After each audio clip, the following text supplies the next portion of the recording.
den moeten we maar.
Welcome.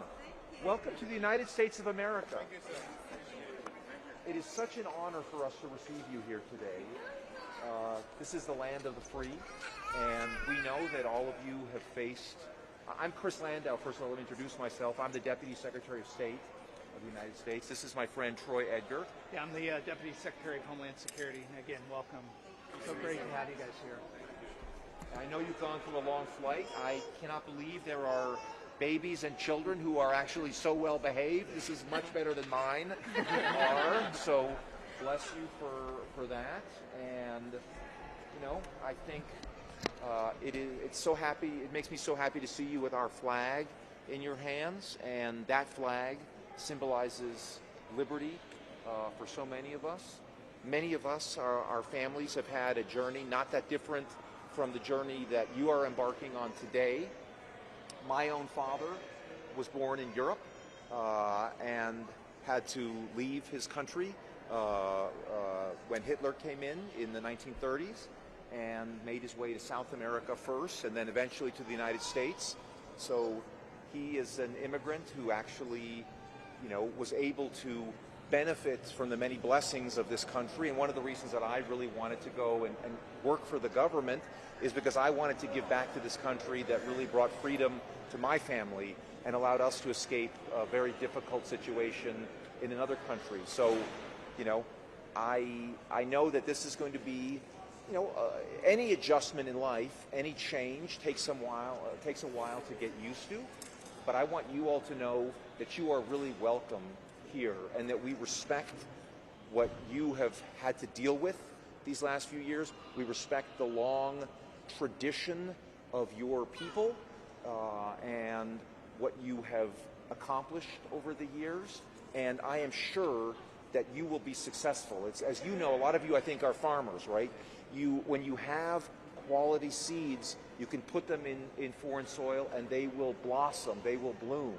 And we are excited to welcome you here to our country, where we think you will bloom, and we will hopefully allow you to have fulfilling lives for your children, and then we will bloom and we will benefit alongside you. So thank you very much for coming here. Yeah.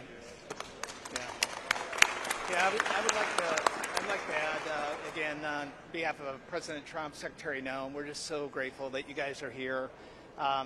Everybody within DHS, we've been so excited to be able to get you guys here to process, to vet, everything, so you guys get a really warm start.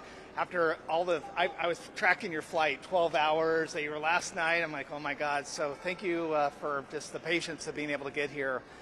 Very similar to Chris, is our Secretary Landau, is that my wife came from Iran. Same thing, persecution from Christianity. And she's come here. She now speaks 5 languages. She's a school teacher. She's a great American story. And we're so grateful. I think Chris and I both just wanted to come and make sure that we greet you guys, we meet you, give our contact information to you, and if there's anything that we could do, we just want to welcome you personally. We look forward to, after this, to be able to spend a little bit of time with you and get to talk to you guys. So thank you guys.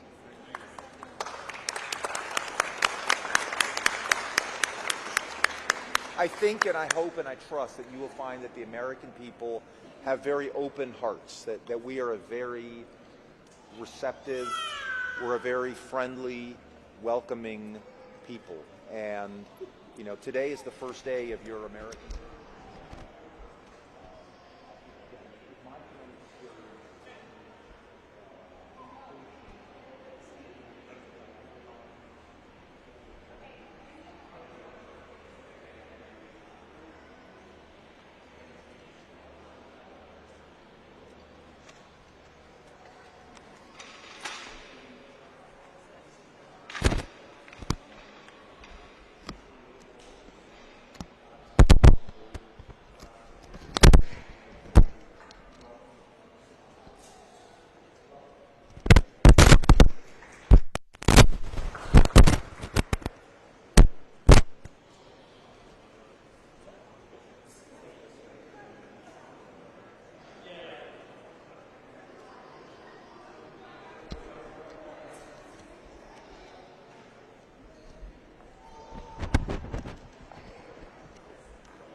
does.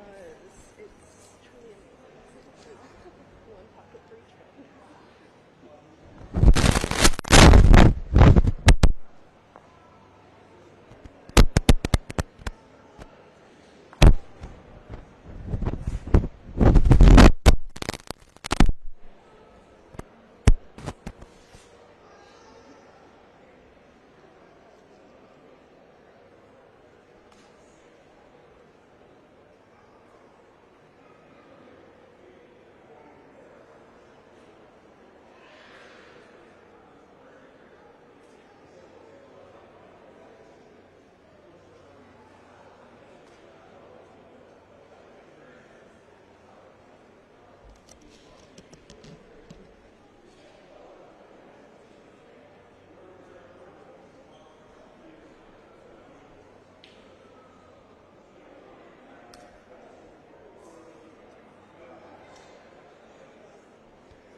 Right here.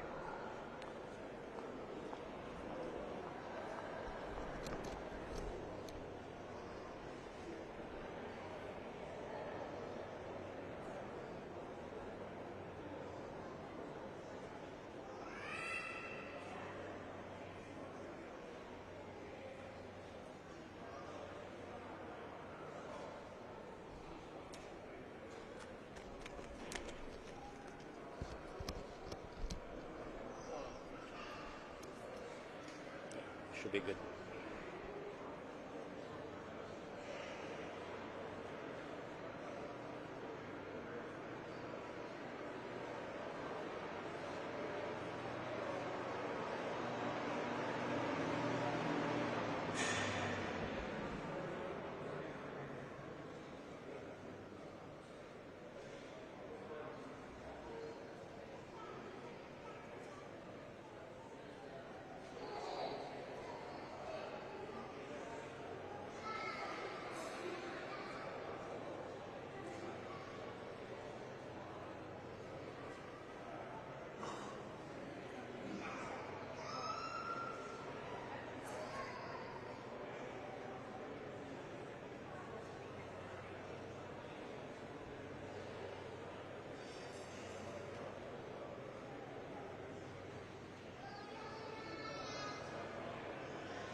DHS was authorized.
Was that? Where are we going? Oh. Right here on the stone marker. Okay. Just tell me when we're ready. Yep. So first, Deputy Secretary Landau's going to give a few remarks. Here to go. Thank you very much, and thanks, ladies and gentlemen, for coming out here this afternoon. The Deputy Secretary of Homeland Security and I just met with this first flight of South African refugees to arrive in our country pursuant to the President's executive order about certain egregious actions in South Africa. The President made it clear that Afrikaners in South Africa who were the victims of unjust racial discrimination would be welcome to come to the United States, and he's now delivering on that promise. The Deputy Secretary and I just spoke to some of the folks who arrived on this flight, and they tell quite harrowing stories of the violence that they faced in South Africa that was not redressed by the authorities, by the unjust application of the law. The United States, as we were proud to say, stands for equal justice under law, and the fair and impartial application of the law. And again, this is a group that has not experienced that and has, to the contrary, experienced violence and really fear for their lives in South Africa. They were really subject to very serious, egregious, and targeted threats. And we wish them well in their journey of the United States. We underscored for them that the American people are a welcoming and generous people, and we underscored the importance of assimilation into the United States, which is one of the very important factors that we look to in refugee admissions.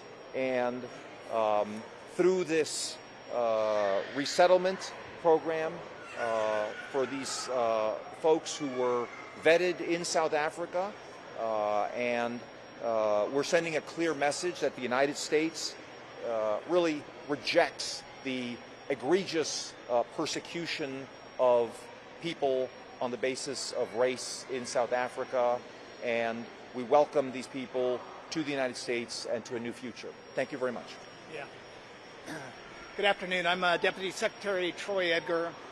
First of all, I just want to thank President Trump, Secretary Noem, for the opportunity to come down here and welcome these folks from South Africa. I also am very grateful for Deputy Secretary Landau.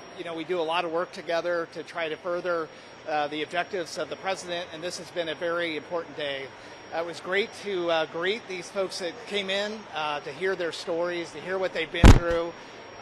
This is a real situation. These people have went through a lot of stuff, and we're just grateful to have them in the U.S.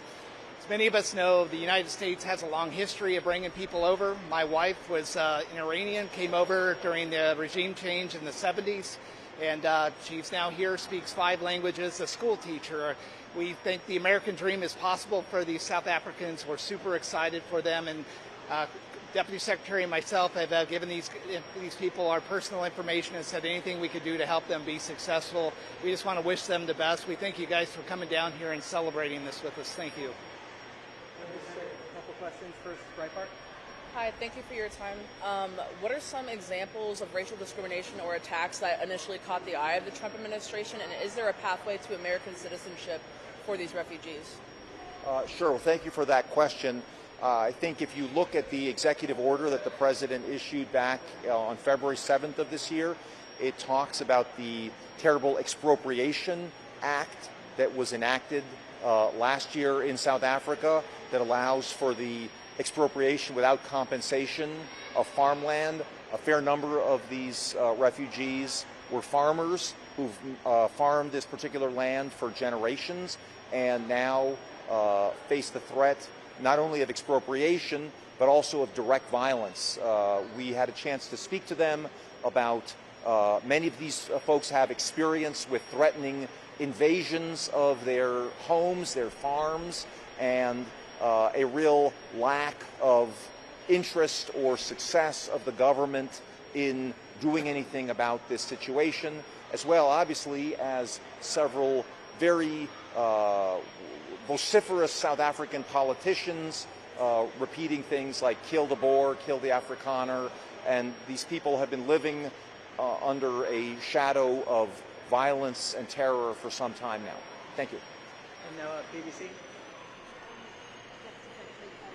Thank you very much. I just wanted to know, there were many, from the BBC, there are many people who fit the criteria of seeking help, who are fleeing persecution. Afghans, for example, they live in a country run by the Taliban, but they're being denied refugee status. So I'm wondering, why has such an exception been made for the Afrikaners, especially when the South African government says they're not in danger? And are you going to open up the refugee settlement program for others? Thank you for that question. I think you may recall that on the president's first day in office, on January 20th of this year, he issued an executive order that paused U.S. refugee programs that had been going at record levels under the prior administration and had brought in people that we were not sure had been carefully vetted for national security issues, and put a pause on the refugee admission program in general. That pause, of course, was subject from the very beginning to exceptions where it was determined that this would be in the interest of the United States. Some of the criteria are making sure that refugees did not pose any challenge to our national security and that they could be assimilated easily into our country.